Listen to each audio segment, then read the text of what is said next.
Olá, nesse vídeo eu quero falar um pouco sobre o transtorno maníaco-depressivo, que era o que a gente chamava no passado, mas atualmente existe uma nova nomenclatura.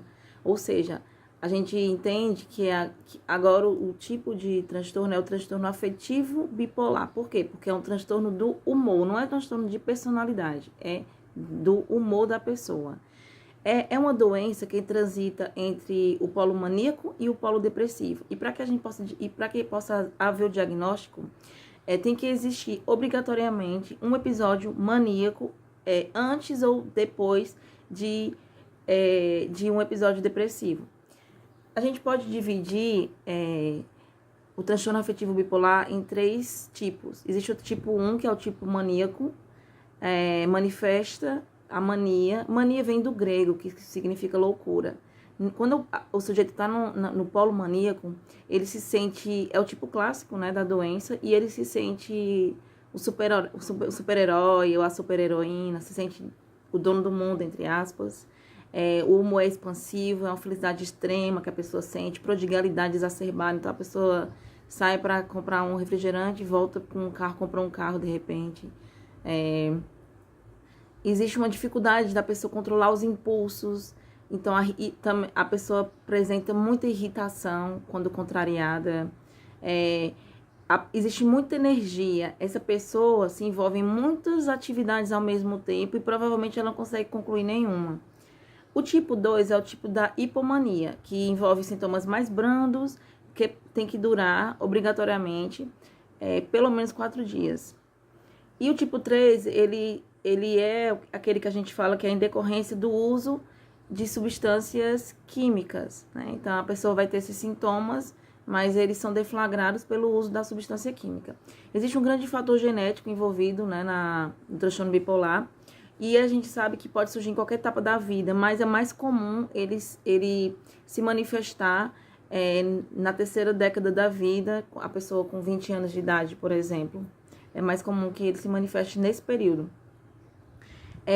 O transtorno bipolar ele vai deteriorando a cognição do sujeito, então a memória ela fica deficitária, a pessoa precisa usar os medicamentos, ela precisa de ter o cuidado, ela tem que ter o cuidado de ir no médico com frequência. Não é o psiquiatra, você não vai só uma vez em 3 anos, não. Você tem que ir no psiquiatra periodicamente para analisar, para que ele possa observar como os medicamentos, né, que estão sendo utilizados, a pessoa que tem transtorno bipolar, ela tem que usar os medicamentos que o psiquiatra ele prescreve.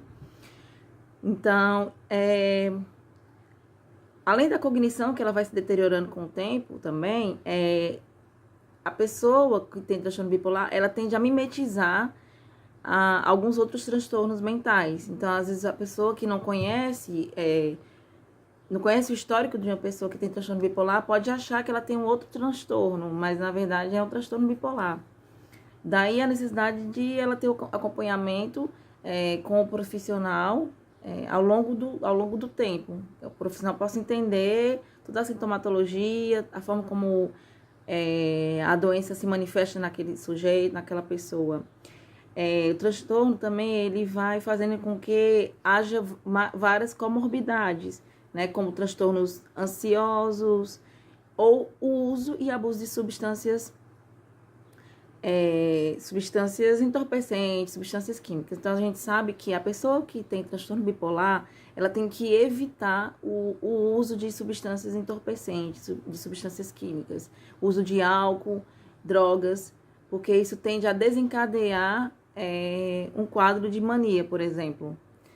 Então, o interessante é que quando a pessoa está no polo depressivo, né, que muitas vezes é quando a pessoa mais... Porque quando a pessoa está no polo maníaco, muitas vezes ela gosta, ela acha que está tudo bem. E quando vai para o polo depressivo, ela fica triste, fica com a baixa autoestima, se isola. Mas nesse momento, é o momento que ela está mais propensa, ou, por exemplo, a começar um trabalho psicoterapêutico, ou a conseguir ouvir, ou conseguir colocar em prática algumas coisas que na psicoterapia vai sendo trabalhada. É claro que É sempre muito importante que exista o cuidado dos familiares, os familiares fiquem mais próximos dessa pessoa, existe o apoio, uma rede de vínculo familiar, né, que é muito importante.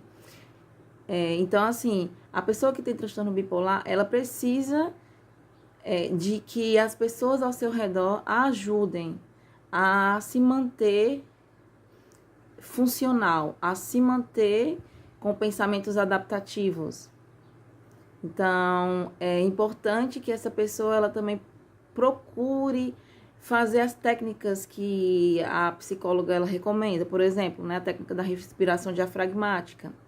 Respirar com consciência. Inspira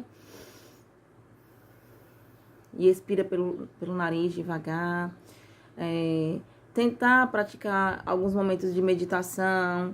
Tentar entender quais são os aspectos, quais são as situações que deflagram a irritação, que deflagram a vontade de brigar, de bater, e tentar evitar o consumo de bebida alcoólica ou de drogas.